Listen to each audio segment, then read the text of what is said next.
சிந்தனை. வெற்றிக்கும் தோல்விக்கும் சிறு வித்தியாசம்தான். கடமைக்கு செய்தால் தோல்வி, கடமையை செய்தால் வெற்றி. சரியா? இப்ப நம்ம கிட்ட ஒரு வேலையை ஒரு ஆள் கொடுக்குறாங்க. சரியா? அதை நம்ம எப்படி பண்ணணும்? கடமைக்காக பண்ணணுமா இல்ல உண்மையா பண்ணணுமா?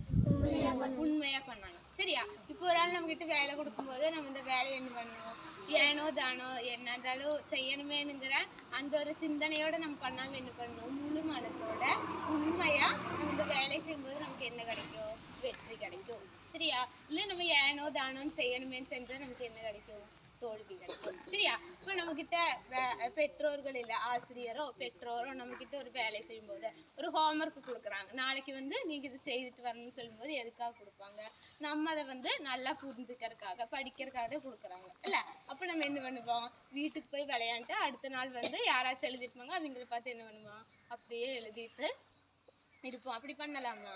அப்படி பண்ணக்கூடாது. சரியா? நமக்குன்னு ஆசிரியர் ஒரு ஒர்க்கு கொடுக்கும்போது, ஹோம்ஒர்க் கொடுக்கும்போது நம்ம வீட்டுல போய் அதை எடுத்து படிச்சு உண்மையா நம்ம என்ன பண்ணணும்? செய்யணும். சரியா? இனி உங்களுக்கு கொடுக்கக்கூடிய எல்லா ஒர்க்கும் நீங்க உண்மையா முழு மனசோட செய்கிற மாதிரி இருக்கும்.